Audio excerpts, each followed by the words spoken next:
There's a moment right before a home repair goes wrong when you say, "What if I try this?" That's when things get really tricky.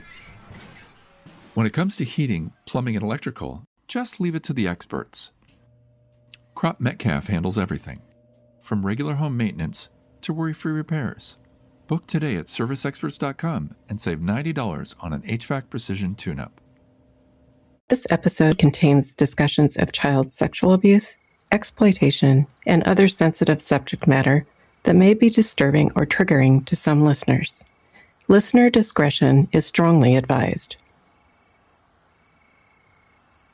For nearly 2 days after Brittney Wood was last seen, nothing around her looked like a missing person case yet. There were no search parties, no breaking news alerts, no public pleas for information. Not yet, anyway. Because the public didn't learn Brittney's story in real time. They learned it after the fact. After she'd already been missing for days. After her family had already started trying to reach her. And after another major event changed the way everyone looked at her disappearance. On June 1st, 2012, less than 48 hours after Brittney was last seen leaving her mother's home, Donnie Holland was found sitting in his SUV with a gunshot wound to the head. And that moment became the catalyst. Because as family members began calling Brittney to tell her what had happened, they began realizing something was wrong. No one could reach her. No one had received a call back. No one had seen her. And as they compared notes, one fact became impossible to ignore. No one had heard from Brittney since she left Chessie's home on May 30th. So the earliest interviews and news reports weren't documenting May 30th as it happened. They were trying to reconstruct it. Where Brittney said she was going, who she planned to see, how she was supposed to get there, and why her phone was later connected to an area roughly 40 miles away. At first, the story sounded pretty straightforward. A 19-year-old mother left her family's home in Mobile County, Alabama. She was believed to be headed towards Styx River to see her uncle, and then she was gone. But almost immediately, the details around that final night began pulling in different directions. One account said Brittney was happy as she could be. A later account described her as upset or frustrated when she left. One version pointed toward a friend, another pointed toward Donnie. And then there was the distance. Because if Brittney really left on foot from Tillman's Corner and ended up connected to that area, it wasn't a walk around the corner. It was roughly 40 miles. Across county lines, across Mobile Bay, down highways and back roads that don't give up answers easily. So from the very beginning, the public story had a problem. If Brittney left on foot, how was she supposed to get there? And if someone picked her up, who was it? Disappearance of Mobile mother missing Brittney. teenager. It's been 4 long months since Brittney Wood was... Where is Brittney? Where is Brittney Wood?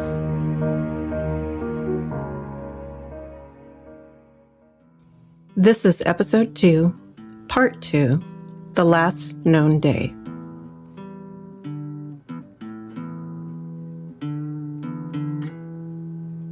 Hey everyone, this is Sellers. And this is Stormy. And this is Unforgotten. Each episode highlights unsolved missing, murdered, and suspicious death cases in Alabama in order to raise awareness and hopefully obtain some answers for victims and their families.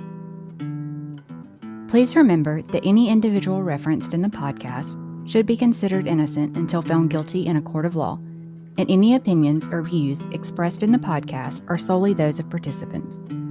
Listener discretion is advised, as some of the content discussed in the podcast may contain violence or graphic descriptions and may not be suitable for all audiences.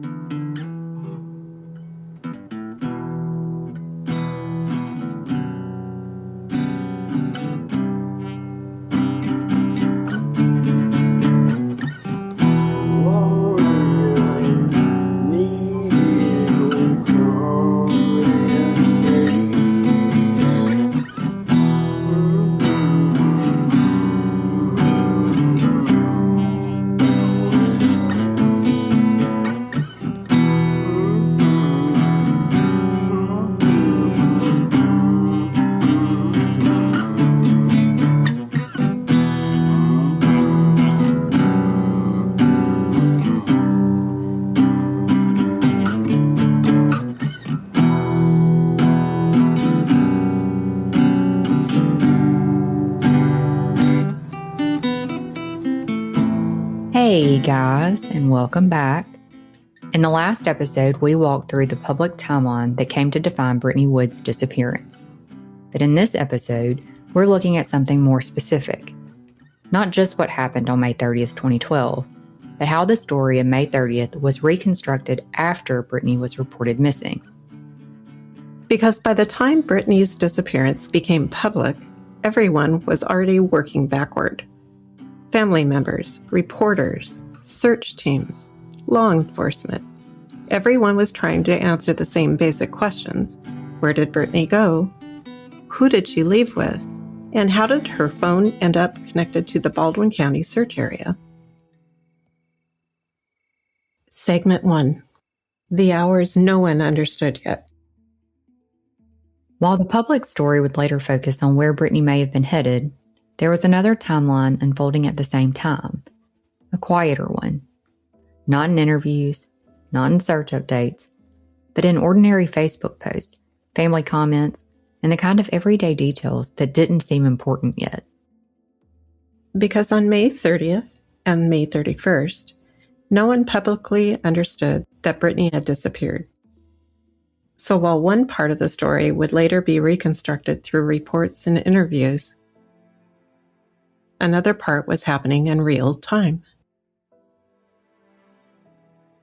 On the evening of May 30th, Wendy Holland, Jesse's sister and Donnie's wife, was active on Facebook, posting about her children and responding to comments at approximately 7:53 p.m. and again at 9:46 p.m. Sometime after midnight, in the early morning hours of May 31st, Wendy posted again.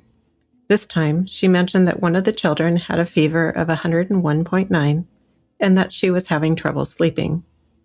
Comments began appearing around 4 a.m., placing the post sometime before then.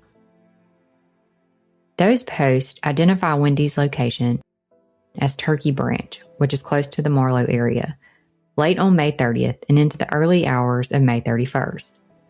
And in hindsight, they become unsettling. Because while one side of the family was continuing life as normal online at least, Brittney had already disappeared from view. That's the strange thing about the early hours of a missing person case. There's often a space between the moment something happens and the moment everyone understands that something has happened. And for Brittney, that space appears to have lasted for days. Segment 2, June 1st. Then the timeline takes a turn that would eventually force everyone to look back. According to statements later shared publicly, Wendy and the children spent the night of May 31st at the Styx River residence with Donnie. The next morning, June 1st, Donnie reportedly dropped Wendy and the children off at a friend's house. And according to Mindy, Wendy's twin sister, approximately an hour and a half later, Wendy allegedly found Donnie sitting in his SUV with what authorities described as a self-inflicted gunshot wound to the head. Authorities later confirmed that Donnie had reportedly been scheduled to meet with investigators that same afternoon regarding the ongoing criminal investigation. What happened to Donnie on June 1st didn't happen in isolation. It happened against the backdrop of an investigation that, at least inside parts of the family, was already known. Scott had contacted law enforcement back in February. At some point after that, he'd contacted Chessie needing somewhere to stay and, according to later accounts, told her what was going on. And by May 27, Brittney herself was receiving messages from Wendy and Donnie's daughter about the allegations. In those messages, Brittney's responses show that, at a bare minimum, she'd heard something about the charges or allegations and didn't know what to believe. So by the time Donnie was found on June 1st, there was already an investigative backdrop inside the family. The public just didn't fully know that yet. To the public, the story was still forming in fragments. A missing young woman, a phone ping, a search area, an uncle at the center of a sudden crisis. But underneath that, something much larger was already moving. Segment 3, the moment people realized. Over the next several days, updates about Donnie's condition continued circulating online. Family members gathered at the hospital, posts asking for prayers spread across Facebook, and all the while, Britney was still missing.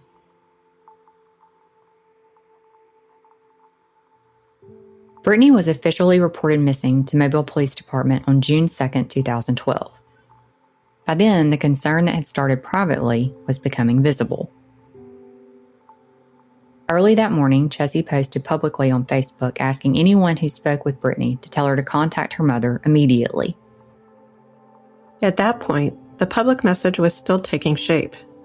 It wasn't the larger case people know today. It wasn't a documentary. It wasn't a sweeping criminal investigation in the public eye. It was a mother trying to find her daughter. But once Britney was reported missing, the pieces began to move quickly. Family members and law enforcement were trying to retrace her final movements, and early on, the search began focusing around the Waterworld Road area. That focus appears to have been shaped by two things: family statements that Britney had been headed there to visit Donnie, and what was believed at the time to be Britney's last phone ping in that area. That understanding would later change, but in those first days, that search area became central to the public story. Donnie became the person Britney was believed to have been going to see, and Baldwin County became the place people started looking. But there's another detail in the record that matters here.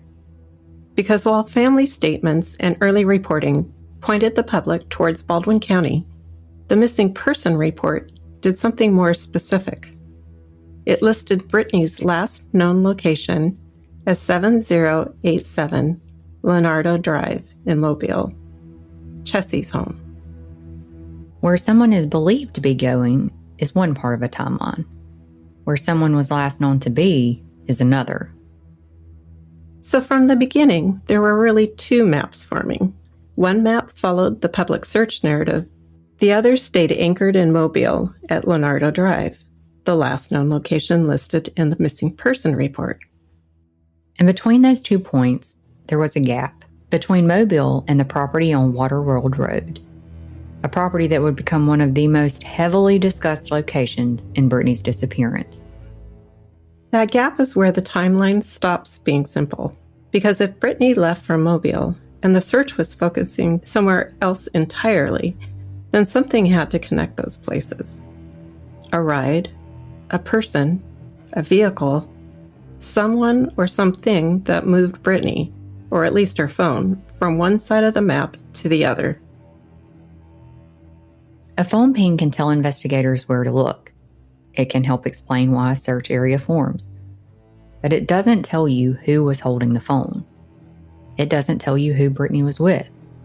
And it doesn't explain how she got from Mobile County to Baldwin County. That became one of the earliest unanswered questions in Britney's disappearance. And on June 11th, when Chessie appeared on Jane Velez Mitchell, Jane asked the practical question at the center of it. Where did Britney say she was going? And how was she supposed to get there? Let's start by clarifying a key issue here. When your daughter walked out of the house, where did she tell you she was going, and how did she plan to get there? She was going to her friend Courtney's. We want to take a moment to talk about something that reaches far beyond this case. Something rooted in hope and perseverance, and in the belief that even in the darkest chapters, a spark can still take hold. We're talking about Operation Safe Return. Operation Safe Return is our statewide commitment to bring missing children and vulnerable adults back into public view, to make sure their faces don't fade or disappear into silence. It's a reminder that every life carries a spark worth protecting. And this isn't a quick campaign. What we're building is meant to last. A line of light stretching across the state, one billboard, one face, one family at a time. And early support, that's the spark. Because when awareness spreads, a memory awakens. When a detail finally breaks loose, that's the flame.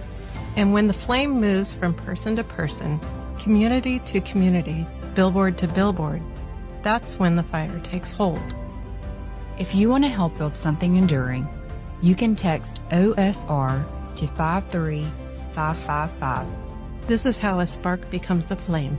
This is how a flame becomes a wildfire. And together, this is how we guide them home.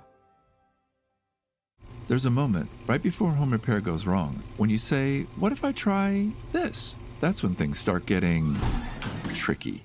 Next time, just leave it to the experts. Book with Crop Metcalf today and save $90 on an HVAC Precision tune-up. Segment 4. What the public wasn't being told. At the time, Jane Velez Mitchell was a television journalist and host on HLN, where her program regularly covered high-profile crime stories, missing person cases, and legal controversies. By the time Chessie appeared on Jane Velez Mitchell on June 11th, Britney had been missing for nearly 2 weeks. Search efforts had already focused near Waterworld Road. Donnie had already been found with what authorities were describing as a self-inflicted gunshot wound, and the public was trying to make sense of a timeline that had already started forming after the fact. Jane's question cut straight to the missing piece. Not the rumors, not the theories, the practical issue. Where did Britney say she was going? And how was she supposed to get there? Because when awareness spreads... Let's start by clarifying a key issue here.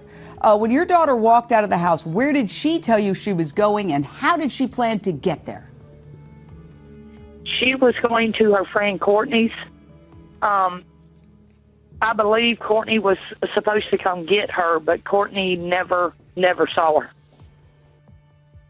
At first, that answer seems to fill the gap. Britney was going to Courtney's. Courtney was supposed to pick her up. Courtney never saw her. But listen to what Chessie actually says. She doesn't say, Britney told me Courtney was picking her up. She doesn't say, Courtney told me she was coming. She doesn't say there was a confirmed plan. She says Britney was going to Courtney's. Then she says she believed Courtney was supposed to come get her. And that word, believed, stuck out. Because we've since spoken with Courtney. Courtney told us she did talk to Britney briefly that morning, and she told Britney to call her later and that they could hang out since her parents were going to be gone that evening. But according to Courtney, Britney never called back. So the issue isn't whether Courtney's name appears in the story. It does. The issue is whether there was ever an actual plan. Because there's a major difference between two friends casually talking about maybe hanging out and a specific plan for one friend to pick the other up that evening. And if there wasn't a firm plan, then Chessie's answer doesn't close the gap. It leaves the same question sitting there. After Britney walked away, who actually picked her up?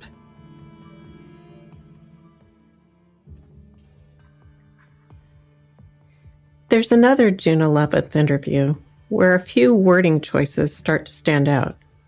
That same day, in a Fox 10 interview, Chessie spoke about Britney as a mother and as a part of the family. She said Britney is a loving mama. She said Britney loves her baby.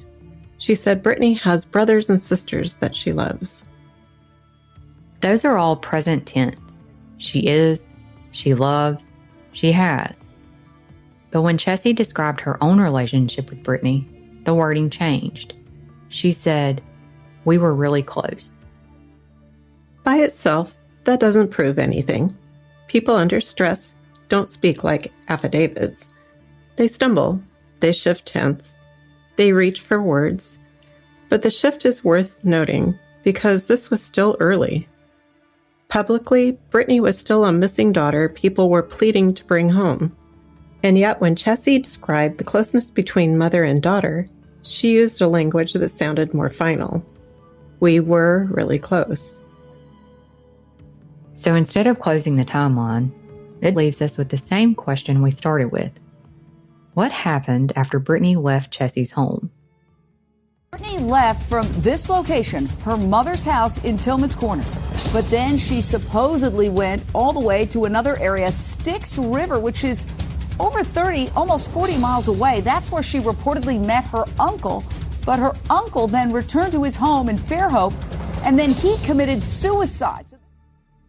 Segment 5. Donnie's death.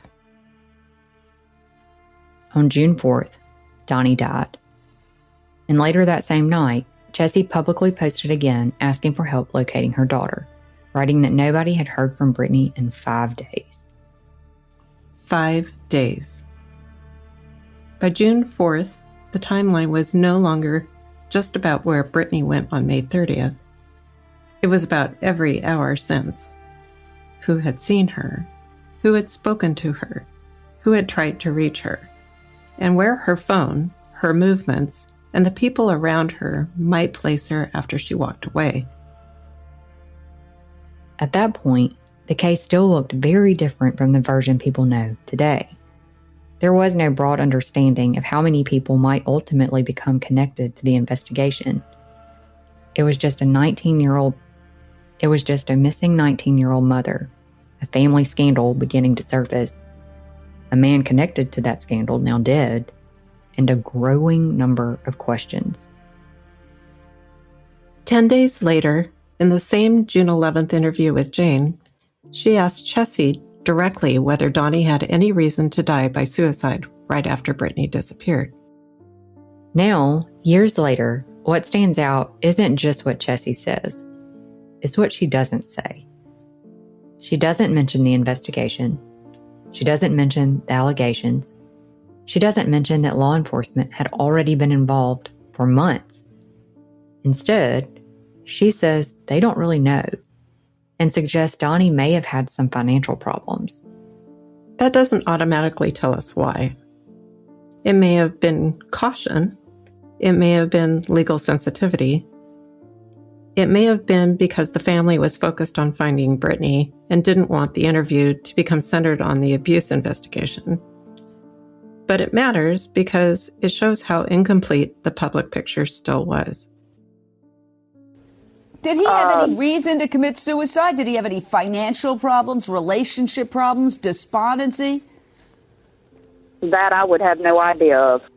All right, Jessie, did Donald Holland have any reason to commit suicide right after your daughter disappears? Well, we really don't know that. That's what we're trying to figure out. I mean, I'm pretty sure he has financial problems. I believe we all do at this time.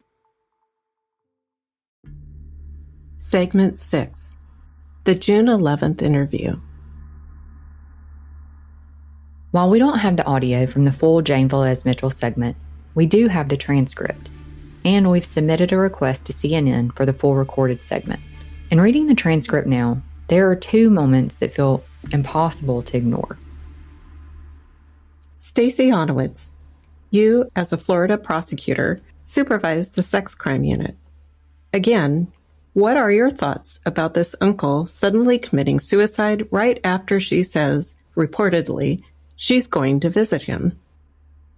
Well, certainly, Jane, when you hear the facts of this scenario, you initially have to think there has to be some kind of connection. Why else would we be talking about it, quite frankly? Obviously, the parents are probably thinking, does he have a secret? Was there something we didn't know? But now that's all going to be part of the investigation. Was he depressed? Was he having issues? What was the relationship the 2 of them had? Are there going to be people coming out of the woodwork now to say there was a relationship between the 2 of them? These are all part of the investigation.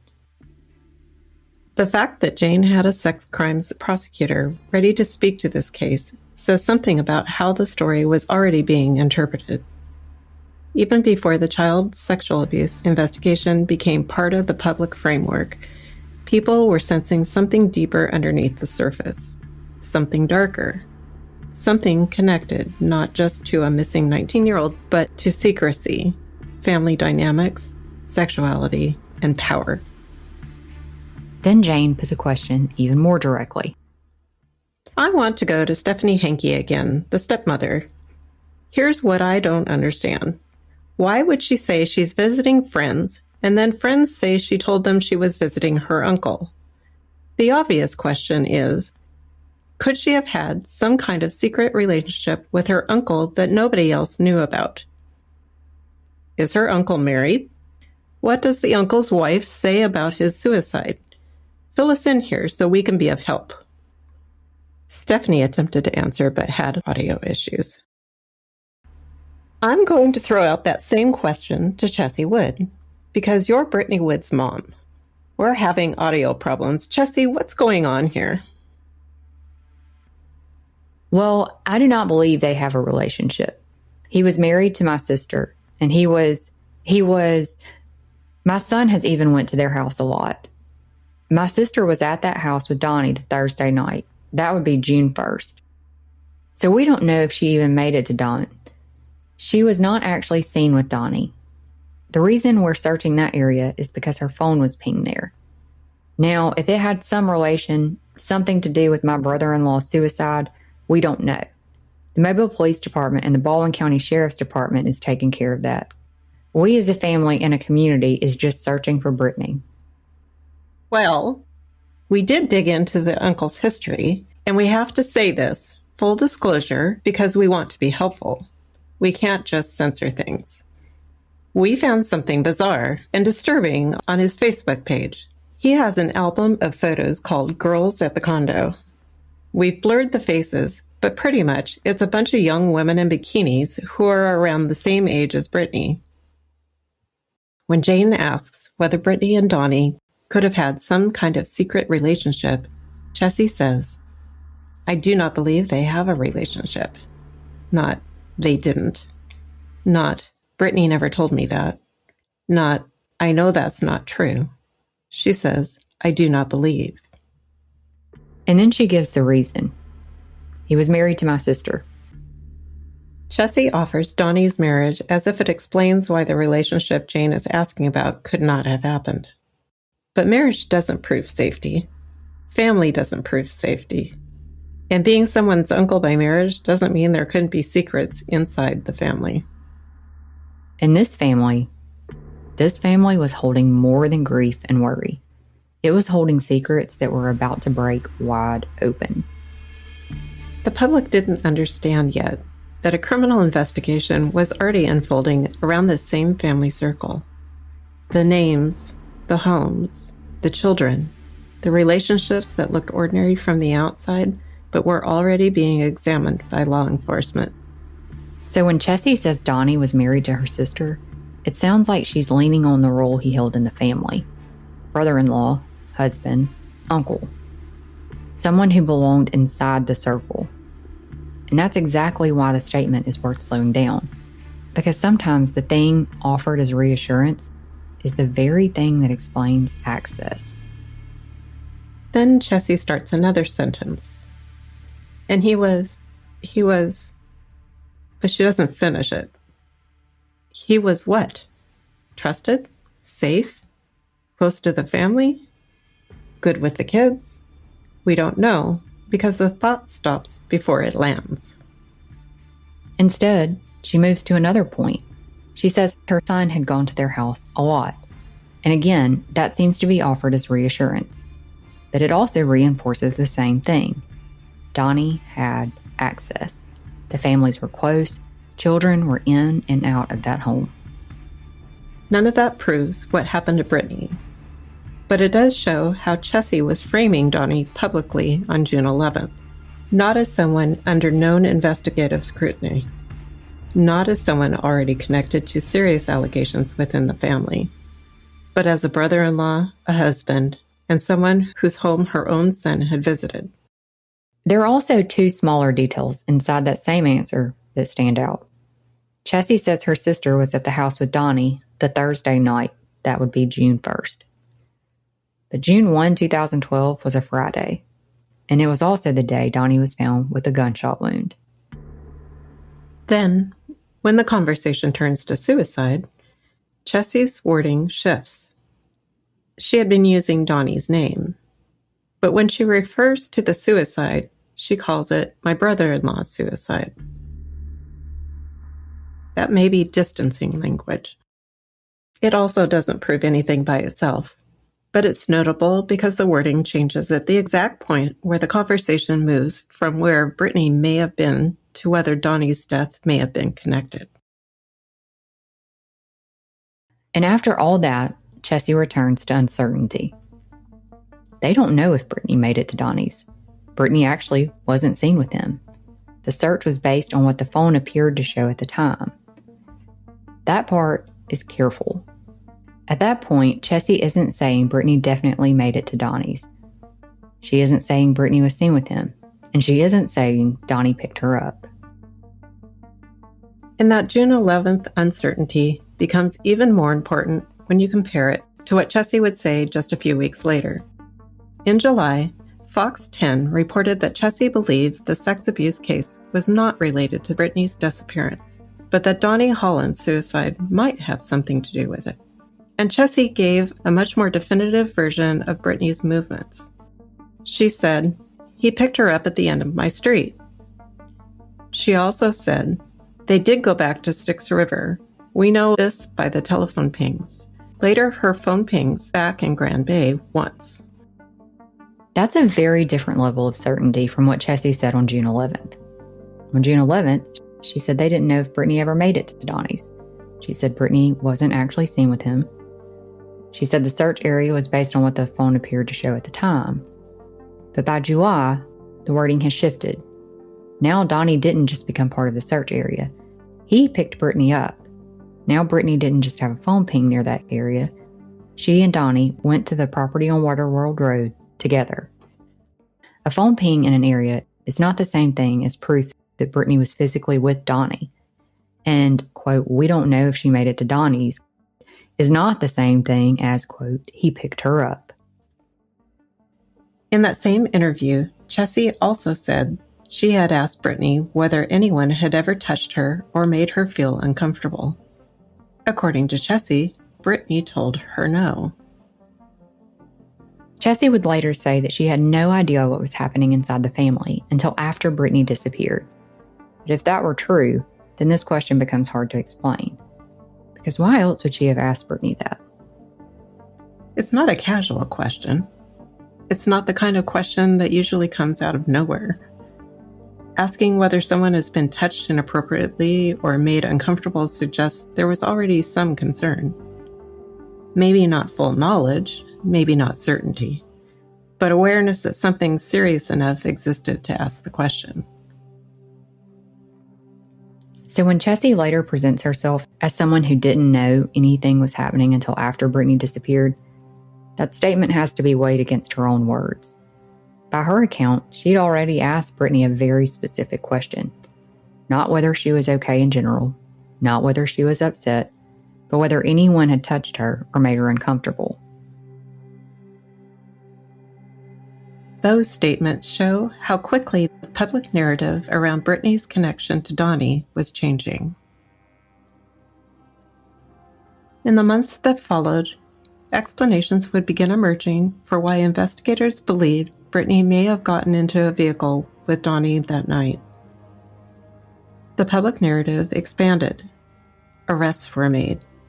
Charges were filed. Well, since Wood's disappearance, many of her family and friends have been arrested in an alleged child sex ring. And the scope of the investigation widened dramatically. There are 10 volunteers searching roughly 30 acres of land, all with one mission: to find missing teenager Brittney Wood. Is assisting the investigation, but Britney went missing wearing a tank top, wearing blue jean shorts, wearing white flip-flops. Those are always items that we're looking for as well. But one question continued hanging over everything. What happened after Britney left Chessie's home on May 30th? And how did the story move so far away from the place she was last known to be? Next time on Unforgotten, we move beyond the early headlines and begin examining how the timelines overlap and where they begin breaking apart. If you have any information regarding the disappearance of Brittney Wood, please call Mobile Police Department at 251-208-1700 or submit an anonymous tip on their website, which is linked in the episode details. You can also email us at info@alcoldcase.com or submit a tip through our contact page on the Alabama Cold Case Advocacy website, also linked in the episode details. Search continues for a woman. 2 years since Wood's young mother, Brittney 3 years ago, teen mother Brittney Wood went missing 5 years ago. Wood disappeared without a trace. Monday marks 10 years.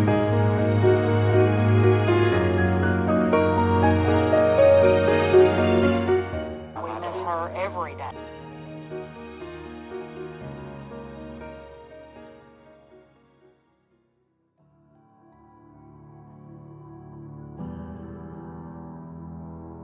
Since Alabama Cold Case Advocacy's creation, we have dedicated innumerable hours to researching and networking in an effort to provide the largest platform we can to the cases we share. We shoulder all associated expenses with Alabama Cold Case Advocacy out of our own pocket, including the subscription fees for researching and production of the Unforgotten podcast to provide a cost-free avenue for the victims' families of those cases. We hope you will join in our efforts to raise awareness of Alabama's missing and murdered and support these families who have been forced to carry the immeasurable loss of their loved ones and the fight for answers. If you appreciate our mission and you are inspired to make a donation, your extra support will enable the ACCA to continue our research, share the cold cases, and help those families know that they are also unforgotten. Unforgotten is an Alabama cold case advocacy podcast, recorded in conjunction with Riverside FM, hosted and distributed by Red Circle to your favorite podcast platforms. Content, research, artwork, and production are by Sellers and Stormy of Alabama Cold Case Advocacy. Credits for music, sound clips, special mentions, and research sources can be found in each episode's description. Your support helps us continue producing Unforgotten and further Alabama Cold Case's mission of advocacy and awareness. There are a few ways you can help us light the path. Make a one-time or monthly donation to Unforgotten through Red Circle, sign up for a one-time or recurring donation through the ACCA website, or subscribe to the Unforgotten Patreon channel for early access to ad-free episodes. You will find the links for all three in our episode descriptions. Another cost-free way to be of great help is to follow us on social media, but most importantly, whatever you do, tell everyone you know about these cases. Sharing their stories is one of the most effective ways to help find resolution for Alabama's cold cases. Be the spark. Thank you for listening, and until next time, remember, justice may be delayed, but the victims and their families remain unforgotten.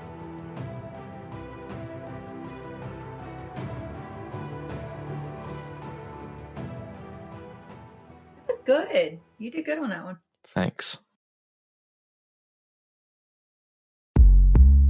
You may think you know McDonald's drinks, but you don't know them like this.